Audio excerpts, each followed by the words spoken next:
He would take a flight lasting an entire day and night, traveling all the way back from abroad, just to say one sentence. I wanted to see you. Almost everyone thought we were destined to be together, including myself. Until Linda, the female lead, appeared. Only then did I truly understand what it meant that years of companionship could not compete with a sudden spark of attraction. On my 20th birthday party, I confessed to him. As expected, he rejected me. He summed up our relationship of over a decade with one sentence. "Agnes, I only see you as a sister." From that day forward, my evil supporting female persona awakened, and I started clinging to him obsessively. Meanwhile, I witnessed, as a bystander, his tumultuous 5-year relationship with Linda, full of breakups and reconciliations. Now, they've finally achieved their happy ending. But I'm trapped in a system where failing to win Kenneth's affection means death. And truthfully, I do love him. At the time, I didn't believe it. I couldn't believe that 18 years of feelings could be overshadowed by a fleeting moment of infatuation. Reality proved me wrong, disastrously so. Kenneth, it hurts so much. When the overwhelming pain finally dissipated, I felt my body becoming weightless, no longer bound to my mortal shell. Strangely, I didn't vanish immediately. Instead, an unseen force guided me to Kenneth's company. He was dressed in a black suit, exuding a refined and professional aura. Funny enough, that suit was one I had tailored for him myself. I had studied fashion design in college, and back then, Kenneth was the center of my world. I naively said, "Every year on your birthday, I'll make you a custom suit. You'll be the face of my brand." He had even promised to invest in me and help my brand go global. I kept my promise, he didn't keep his. "Sir, Miss Linda called to arrange a time for the wedding photo shoot," Kenneth's assistant, Matt, informed him. "I see," Kenneth replied, flipping a photo face down on his desk before silently standing up. As he left, I was compelled to follow.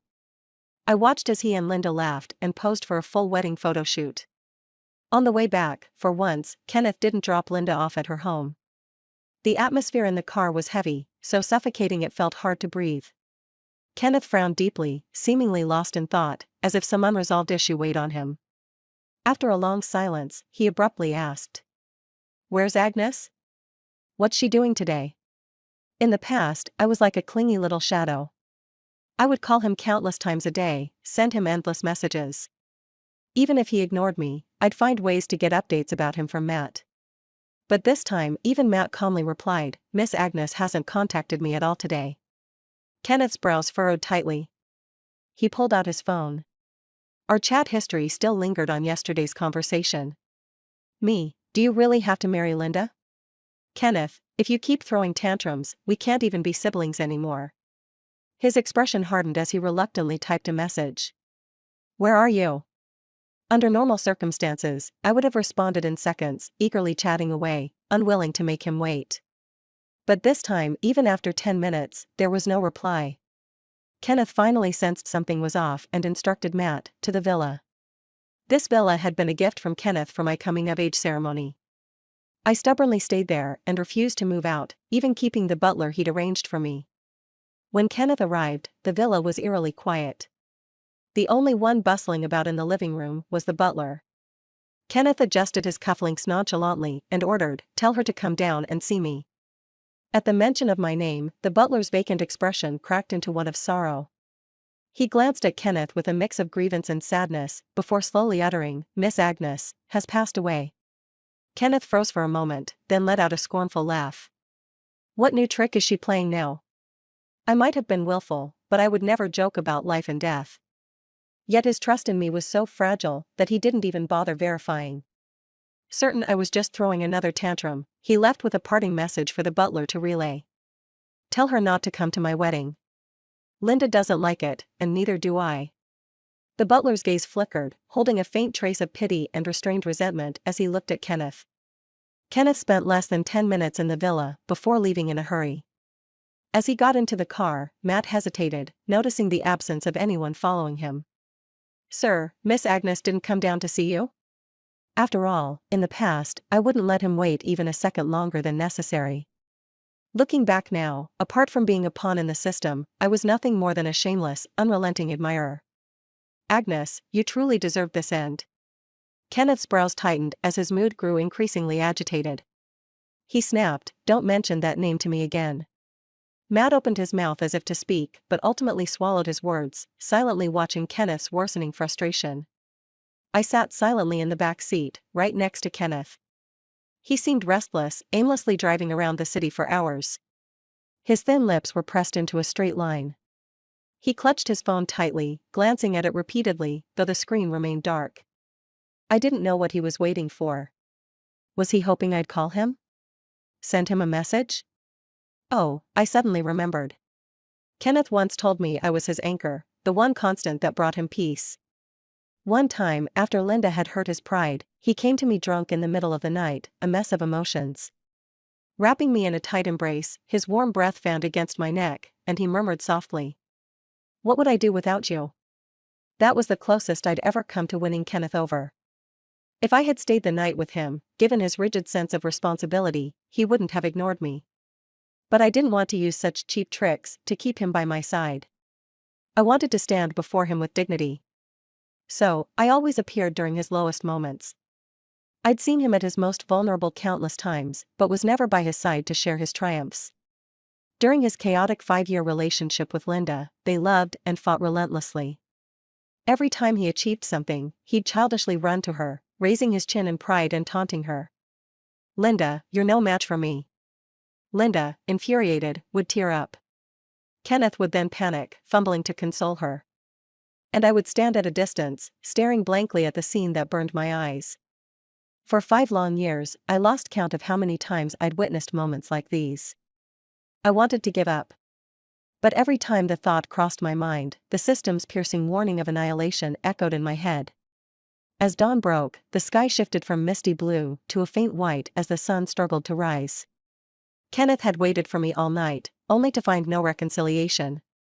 He closed his eyes briefly, then said coldly, "To the office." "Yes, sir." After arriving at the office, Kenneth paced back and forth, visibly agitated. His gaze shifted and landed on the overturned photograph on his desk. "In the rush yesterday, I didn't get a clear look at who was in the photo. Was it Linda? These past few days, they've been inseparable. Has he missed her so much that he needs a picture to console himself? For the past 5 years, he and Linda have had their ups and downs, yet the person who's been by his side through it all is still me." Before my 20th birthday, Linda came to me with a confident tone and declared, "Agnes, in the end, I'll be the one who gets Kenneth." I was stunned, but I didn't take her words, which sounded like a declaration of war, to heart. How could that be? Kenneth and I share a deep bond. My birthday party was entirely organized by him, grand and elaborate. So, we made a bet. At the party, I confessed to Kenneth, "I like you." The crowd erupted, clapping and cheering, "Be together. Be together." I waited anxiously for his reply, torn between anticipation and unease. But Kenneth hesitated. His gaze wandered through the crowd before he gave me an answer, almost reluctantly. "Agnes, I only see you as a sister. If I've done anything to make you misunderstand, I apologize." In that moment, the mocking and shocked gazes of the crowd felt like countless sharp blades piercing my heart. A silent execution. I forced a smile, unsure of how to salvage the absurd situation. What I thought would be a natural, mutual affection turned out to be a self-inflicted humiliation. And yet, Linda stepped onto the stage, walking to Kenneth's side and standing shoulder to shoulder with him. With her arms crossed, she shot me a condescending look and said, "Agnes, I told you, didn't I? Kenneth doesn't like you. You brought this upon yourself." Kenneth turned to argue with her, scolding her for being reckless, completely forgetting that I was still caught in an awkward situation. "Sir, Miss Linda is here." Matt's calm voice broke the silence in the otherwise quiet office, pulling both of us from our respective thoughts. "Have her wait outside," Kenneth instructed emotionlessly, nodding before turning to enter the lounge. Inside, the lounge featured a massive walk-in closet filled with clothes of various styles, all carefully curated by me. I prepared them for him for any occasion. But now, as he meticulously picked an outfit from the dazzling array of choices, it was to dress up for a date with another woman. How ironic. All my efforts to unlock the door to his heart ended up tailoring a wardrobe for someone else. Linda, who was supposed to wait outside, barged into the office uninvited and picked up the photograph on the desk. When Kenneth emerged and saw her, his fury was palpable. He lashed out, "Who gave you permission to touch my things?" His sudden anger left everyone stunned. Linda froze for a second before snapping back and accusing him. "We're about to get married, yet you're keeping another woman's photo? What's the meaning of this?" "Another woman's photo?" So it wasn't Linda in the picture. Hearing this, I couldn't help but laugh inwardly.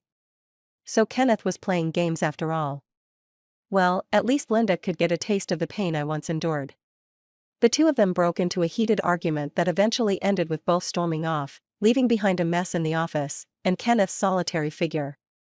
He bent down to pick up the photograph from the floor. Curious, I leaned closer to see who this woman was that Kenneth had hidden in his heart. Even Linda lost to her. But he deliberately shielded the photo with his hand, guarding it as though it were a treasure. I couldn't see a thing. Disappointed, I sighed but quickly let it go. What does it matter to the dead who the living cherish? Besides, I'm about to disappear anyway. Ring, ring. The desk phone's shrill ring pierced the silence of the office. Kenneth glanced at it, his gaze settling on the old-fashioned phone on the desk. A faint smirk tugged at his lips. He deliberately let it ring for a while, before lazily picking it up just as the call was about to end. "Hello," he said casually. The butler's calm, detached voice came from the other end. "Sir, how should we arrange Miss Agnes's funeral?" Kenneth's expression darkened. His brows furrowed, and he snapped impatiently. "Is Agnes still faking her death? Tell her this pathetic trick won't fool me. I'm not canceling the wedding because of it." There was a long silence on the other end. Long enough for Kenneth to think the call had been disconnected. Then, the butler's voice returned, this time tinged with sorrow. "Sir, Miss Agnes has been dead for a day now." "Then just have her cremated," Kenneth barked. The butler asked, "Do you want to see her one last time?" "No need," Kenneth replied coldly. "In the future, don't bother me with such trivial matters." With that, he hung up.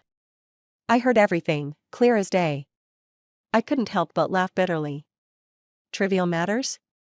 So, my life and death were that insignificant to him.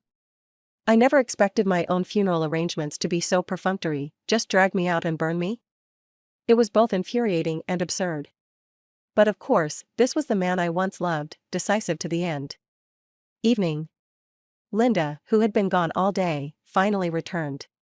Her hair was freshly styled, her makeup flawless, and she wore a stunning dress as she invited Kenneth to a candlelit dinner at the upscale restaurant downstairs. Under the sparkling chandelier, the diamond earrings dangling from Linda's earlobes gleamed brightly. She tilted her head slightly, brushing her hair aside to reveal her slender neck, and smiled with an air of arrogance. "Kenneth, I've decided to forgive you for what happened today. But before we get married, you need to get rid of everything related to that woman." Her voice carried a tone of confidence, almost flamboyant. There was no room for negotiation in her words, only a command. As she finished speaking, she gracefully cut into her steak, no longer sparing Kenneth a glance. This was Linda, always so certain and nonchalant, just as she had been throughout their 5 tumultuous years of on-again, off-again interactions. The two had never established a formal relationship, yet she carried herself as though everything was under her control. Watching her composed yet haughty demeanor brought my mind back to Kenneth's birthday, 3 months ago. Evening. Linda, who had been missing for a whole day, finally returned. She had styled her hair, done her makeup meticulously, and was wearing a beautiful dress. She invited Kenneth to a candlelight dinner at an upscale restaurant downstairs. Under the bright crystal chandelier, the diamond earrings dangling from Linda's ears sparkled brilliantly. She tilted her head, smoothing a lock of hair, revealing her long, graceful swan-like neck, and smiled arrogantly. "Kenneth, I forgive you for today, but before we get married, you need to get rid of everything related to that woman." Her tone was confident and bold. There was no room for negotiation in her voice, more of an announcement, even a command. With that, she elegantly cut into her steak, no longer looking at Kenneth. She had always been so certain, so casual. Just like her 5 years with Kenneth, during which they never solidified their relationship. As I watched her proud expression, my mind was suddenly swept back to 3 months ago, on Kenneth's birthday. I had given Kenneth a suit I had sewn by hand. After he put it on, he proudly showed it off to all his friends. "My girl is amazing." Our mutual friends teased him, saying, "You're so lucky, Kenneth. Only you could wear something she made with her own hands." Everyone praised me. But Linda, sitting in the shadows, gave me a cold look. She downed her glass of red wine, then spoke. "Kenneth, let's get married." The lively atmosphere instantly froze, and everyone's gaze flickered between the three of us. Linda glanced at me dismissively before continuing with the air of a victor. "I'm tired, and I want a home. Will you give me one?" In that moment, my blood seemed to freeze. I stiffly turned to look at Kenneth. I could see the joy in his dark eyes, barely concealed. Maybe I had already guessed his answer, but I still clung to a sliver of hope, wishing he would refuse. But fate, alas, had never been on my side. They were getting married. Now, witnessing a similar scene, my heart was calm and untroubled. I no longer cared about the other woman Linda spoke of. Kenneth had agreed. They were back together. They finished their dinner happily, then left together for their marital home. As soon as the door opened, Linda immediately climbed onto Kenneth, showering his neck with messy kisses. Biting gently on his Adam's apple, she murmured, "Kenneth, who do you think is better in bed, me or Agnes?" Kenneth, already lost in desire, reached to pull at Linda's skirt. But upon hearing my name, his interest immediately waned. He pushed Linda away with a blank expression, then walked to the balcony to light a cigarette. The cigarette glowed red in his fingers, flickering in the cold wind. Kenneth leaned against the railing, gazing at the distant skyline, the neon lights twinkling. I couldn't tell what he was thinking. Linda had always been proud. With a flick of her finger, a whole group of men would gladly jump into fire for her. But now, as she lowered her guard and tried to please Kenneth, she was met with cold indifference. Her mood soured. After showering, she came out wearing Kenneth's white shirt, her long, fair legs exposed. With an annoyed tone, she asked, "You seem pretty shaken when you hear Agnes's name. You're still thinking about her, aren't you?" Kenneth stubbed out his cigarette, tossing it into the trash. Irritated, he explained, "I've told you 100 times, she's my sister." "Sister?" Linda scoffed. "If she's just your sister, why does she follow you around all the time?" "What can I do? Agnes lost both her parents. I'm the only one she can rely on in this world." Linda's anger didn't lessen. "I hate you people who hide behind the excuse of sister and still do things that aren't clear at all. She knows I'm about to marry you, yet she still clings to you like this. She might as well be dead. It's better than embarrassing herself." Listening to their argument, I couldn't help but laugh. Linda truly was a fortune teller. I really was dead. I wouldn't be in anyone's way anymore. On the contrary, it was Kenneth who seemed unable to tolerate such words, snapping, "Shut up." Linda became even more aggrieved, roaring, "You're still protecting her. Kenneth, you don't love me." With that, she slammed the door and stormed off. The room fell into silence. Kenneth sat alone in the living room, smoking for hours. There were countless cigarette butts on the floor. Seeing him like this, I feared he might smoke himself to death. When his pack of cigarettes ran out, Kenneth shuffled in his slippers to find more. He didn't find any cigarettes, but he did find his phone on the coffee table. The screen lit up, and the notification bar was full of missed calls and unread messages. Scrolling all the way down, there wasn't a single message from me. Kenneth frowned as he opened my chat. "If you keep acting up, I'm marrying Linda the day after tomorrow." Seeing the message he sent me, I felt a wave of absurdity. What did this mean? Was he implying that if I showed up, he would call off the wedding? But before I died, I had asked him, "Are you really going to marry Linda?" Kenneth, my life or death is in your hands. But you wouldn't even give me a chance to live. Even if you spent your whole life as a widower, even if I never got to win you over, I could survive. But once you marry her, the system will declare my mission a failure. Failure means I no longer have the right to exist in this world." And as expected, my message still went unanswered. Bang! Kenneth suddenly threw his phone against the wall, and it shattered into pieces. That phone was a gift from me. I had secretly hoped we could use matching couple phones. Well, it's broken now. Broken is better. Now that I'm dead, all ties with Kenneth are severed. The next day, Kenneth didn't go to work as usual. Matt came looking for him. Sir, the tulips you ordered from Miss Agnes have arrived. Should we send them over? Send them. Kenneth spoke in a few words. If she wants to play dead, I'll send her the tulips. I don't believe she'll still hide away. Kenneth's tone was certain. Listening to this, I found it quite amusing. How much did I used to fawn over him for Kenneth to think that sending me a truckload of flowers would make me rush out to see him? And furthermore, he forgot, I'm allergic to tulips. Kenneth, you really don't care about me at all if you've forgotten this. Confident, he personally drove the truckload of tulips to Villa, where he had them planted in the backyard. The housekeeper heard the noise outside and came out. Kenneth waved at her, smiling brightly. Where is she? Tell her to come out. The housekeeper's eyelids flickered, and she numbly repeated, Sir, Miss. Has passed away. Kenneth's face instantly darkened, his lips curling with distaste. He muttered. I can tolerate the joke once or twice, but the third time, it's just not funny anymore. When Kenneth decided to marry Linda, I had fought with him for a long time. In the final days of my life, our relationship was almost completely shattered. Every day, I lived in intense fear and panic, waking up and asking Kenneth over and over. Are you really going to marry Linda? He replied, yes. In the beginning, he treated me like a child throwing a tantrum. But after a while, he became impatient and warned me. Agnes, if you keep this up, just leave. I shivered, my body soaked in cold sweat. The system kept sending me death warnings in my mind. 20 days remain before the mission expires. If you fail, the host will be eliminated. Please complete the mission as soon as possible. The vast world, and yet, I haven't seen enough of it. I humbly begged him. If you get married, will I die? Kenneth, even if we can never be together, could you please not get married? To me, this request felt absurd. How could Kenneth possibly agree? He simply blocked me. It wasn't until Linda specifically asked me to be her bridesmaid that he finally removed me from his blacklist.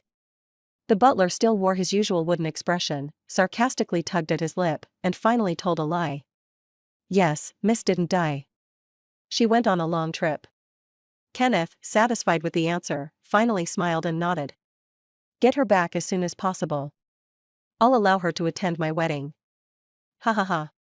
I almost burst out laughing when I heard this. Kenneth treated his wedding like what? Should I be so grateful that he allowed me to attend?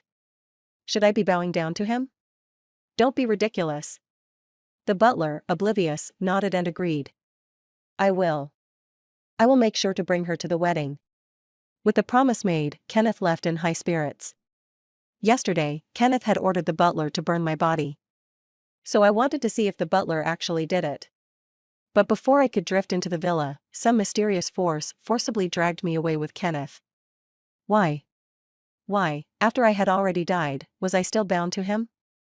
Was I born just for him? I felt a deep sadness for myself. In this life, I've never had a life of my own.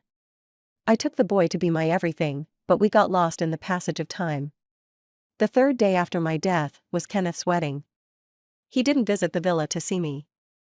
He wore a white suit, standing with Linda, who wore a luxurious wedding dress, truly a perfect match. But at his wedding, he kept zoning out, his eyes constantly wandering toward the door. When he and Linda exchanged rings, they missed, and the ring fell to the floor.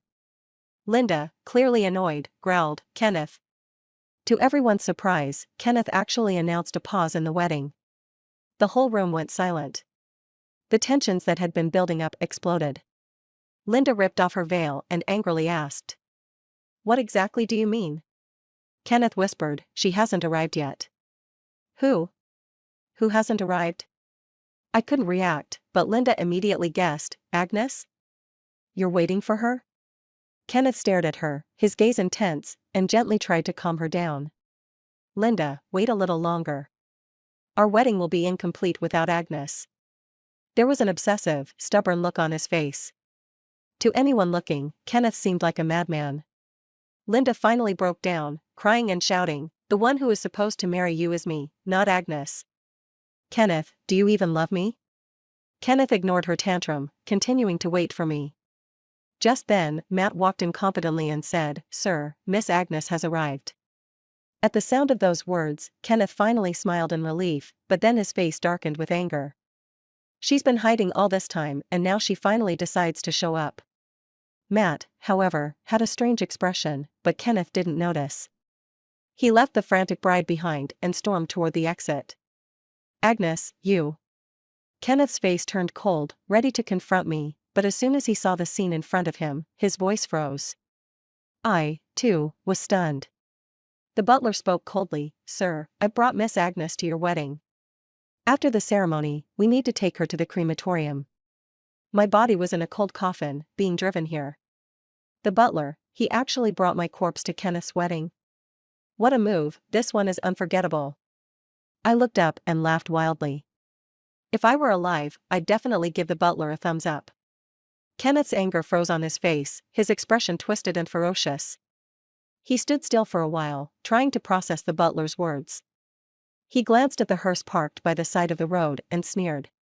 "You're really going all out with this performance, huh?" The butler replied coldly, "Miss is right here, sir. Are you not going to come over and see for yourself?" His tone was full of mockery. Kenneth paused for a few seconds, then slowly walked toward the hearse. But his steps were heavy, as though each one drained all his strength. He moved slowly, almost dragging himself to the hearse. Inside the coffin, my face wasn't peaceful. I'd been violently torn from my body before I died, and I had endured quite a bit of suffering. Kenneth only glanced at me, and it was as if he'd been struck by a blow. His knees buckled, and he fell to the ground. "Sir." Matt rushed over to help him. Kenneth pulled away from his hand, pointing at the coffin, his voice trembling. Matt, look again. Is it really her?" "It's Miss Agnes." Matt answered firmly. The butler added, "Sir, she has been dead for 3 days." Kenneth suddenly lifted his face, and then, as though realizing something, he wiped his face and found tears. He questioned, "Then why didn't you tell me sooner?" The butler remained expressionless. "I've been telling you, but you insisted it was a joke, and you wouldn't even go upstairs to confirm." Kenneth finally understood. He had always thought this was just my way of forcing him to cancel the wedding, never imagining it was real. Because in the past, I had used tricks like running away or going out of contact. Linda had said, "Agnes is sick, you always said you only saw her as a sister, yet she kept clinging to you. She loves to use these childish tactics to threaten you, Kenneth. Don't let her deceive you." And so, he believed Linda's words. He refused to trust me any longer. "Sir, I must take Miss to the crematorium now." The butler said this, then got into the driver's seat, and the hearse drove off. Kenneth stood frozen for a moment, then grabbed Matt's arm and ordered, "Drive, chase after them." They immediately got into a $1 million luxury car and started chasing the hearse down the road. I watched the scene, stunned, and thought, "Kenneth, this is utterly absurd. At least I'm dead now. If I were still alive, as the chased protagonist, I would surely have died of embarrassment." I floated to the crematorium. I watched as my body, once a person, was burned by the flames, turning into a pile of grotesque, ugly ashes, packed into a small black box. At that moment, the mysterious force binding me disappeared, and my soul felt light. It seemed that I was about to leave. When the staff brought out my urn, Kenneth instinctively reached out his hand, but the butler beat him to it. He said, "Sir, Miss wouldn't want to go with you." Kenneth coldly stared at the butler, his fingers curling and uncurling in frustration, unable to suppress the overwhelming despair crashing through him. "Agnes is the only one in this world for me. She can only come with me." He frantically went to grab the urn, but in the scuffle, it flew out of his hands. Matt's eyelids twitched, and he jumped to catch it, rolling with it on the ground.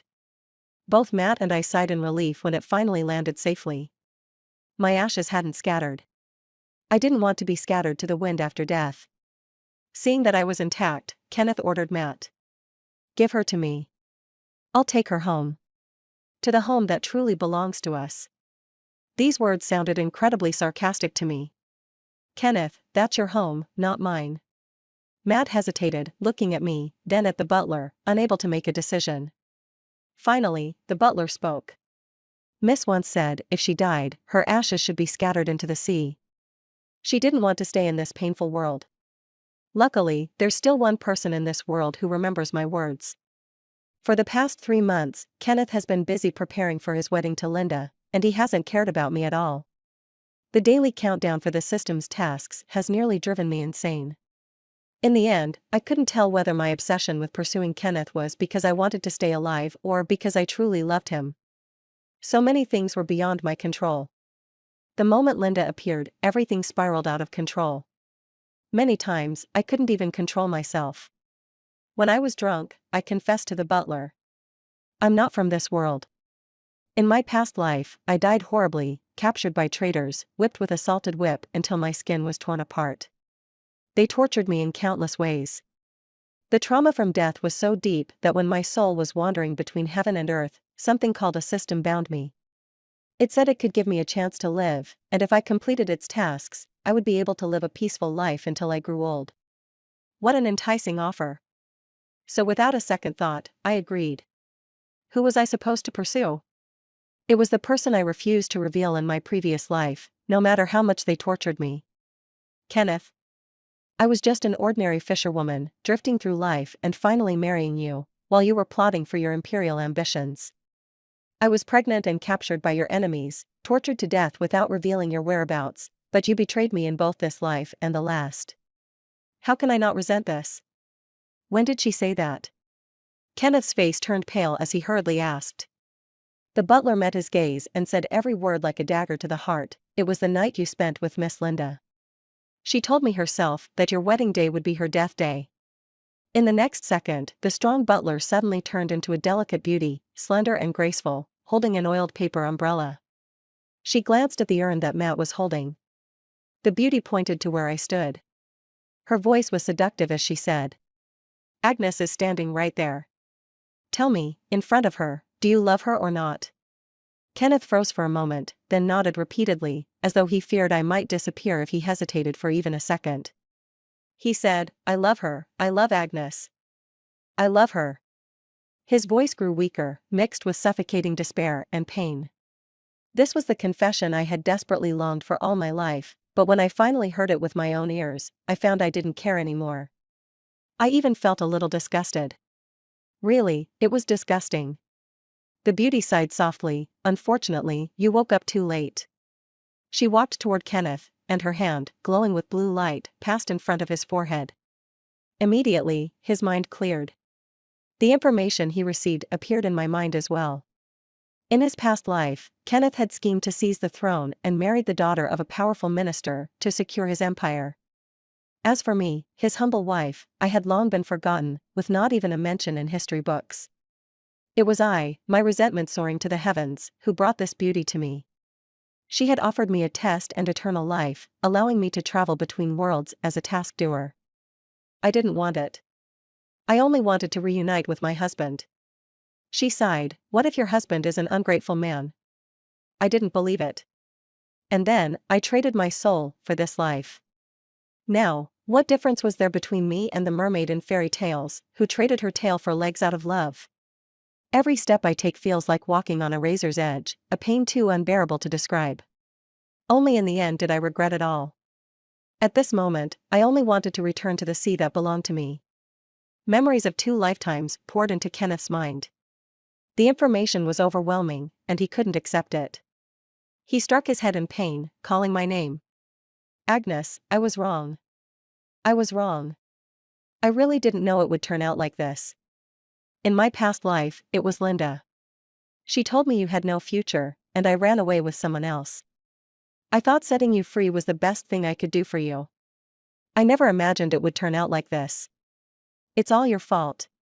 You thought it, but why didn't you ever bother to find out the truth? I shouted in fury. In my rage, my soul solidified, and I appeared before him. Seeing me, Kenneth was overjoyed and rushed forward to hug me. But he passed right through me. Staring at his empty hands, he stood frozen. The beauty glanced at him, her eyes showing no sympathy, and turned to me. Agnes, you failed to win Kenneth's heart. According to our agreement, your soul will be destroyed, and you will have no next life. Do you accept it? I accept. I lowered my eyes. All the consequences were what I should have borne. Kenneth screamed desperately, "Agnes, I love you. I really love you. I. I. I was deceived. I was deceived, that's all. I thought you would never leave me." No matter how loudly he shouted, it was all in vain. My soul gradually turned transparent and finally disappeared. The beauty took my urn and vanished too. Kenneth collapsed, sitting on the ground in a daze, his eyes vacant and lifeless. But his lips still murmured, "Agnes, I really love you. I love you." Matt couldn't watch anymore and tried to pull him away. "Sir, stop shouting, Miss Agnes can't hear you anymore." The scene just now had truly shocked him, far beyond his understanding. He even felt a bit of satisfaction that Kenneth had brought this upon himself. But since Kenneth was his boss, he dared not speak out, only silently seething with anger. The beauty took me to a virtual space. Before me was a huge transparent screen showing the scene at the crematorium. Kenneth had lost his mind. He refused to accept that I was gone. He rushed in and forced the staff to cremate him along with me. "If she's going to the sea, then I'll go with her." The staff stared at him in horror and called the police. Kenneth was diagnosed with a mental disorder and sent to a psychiatric hospital. In the hospital, he behaved erratically, harming himself with a knife every day without hesitation. Yet despite the blood flowing everywhere, he never died. Every time he woke up, the wounds had healed. He laughed foolishly, "How much do you hate me, that you won't even let me die?" Seeing him so crazed, I was stunned. I asked the beauty, "Will he become insane?" "No," the beauty said. "He's the only lucky one in this world. God won't let him die. He will live on, fully aware, enduring the backlash of his actions." Linda heard about him and bailed him out of the psychiatric hospital, bringing him back home. Seeing Kenneth so depressed, she scolded him angrily. "Is it just one woman? She's dead, so what? Kenneth, are you going to give up your company for a dead woman? Do you know how many people will lose their jobs if you don't work?" Her words were full of righteous indignation. It reminded me of when Kenneth, upon hearing of my disappearance, was torn between life and death. She had fabricated a lie, saying I had run off with another man. After 3 days of despair, Kenneth finally pulled himself together, seized control of Central City, and completed his grand plans. And now, the scene was repeating itself. Kenneth's eyes blazed with hatred. He raised a knife and, taking advantage of Linda's unpreparedness, plunged it deep into her. She had tried to educate him, but was caught off guard and lost her life. I doubt she'll ever understand how she died. It was truly absurd. I turned away, not wanting to watch this heart-wrenching scene any longer. The beauty understood what I meant and raised her hand to turn off the screen. She said, "Instead of getting lost in love and hate, it's better to do something meaningful. Agnes, there are many women in this world, just like you, who are stuck in the mud. Go save them." "Save them? I can't even save myself." She smiled gently at the corner of her lips. "How would you know unless you try?" "Alright, then I'll try. If I can't escape this trap, then I'll at least try my best to be someone else's redemption." Kenneth killed someone. But due to his mental illness, he couldn't be sentenced and was sent to a psychiatric hospital. He held the only photo he had of me and murmured my name over and over again, "Agnes, Agnes." He said he loved me. He claimed it was just because his heart had been deceived. But unfortunately, it was all just an excuse. If your love for me were truly strong, how could you only come to your senses when it was too late? Kenneth, let's never meet again, in this life or the next. The end.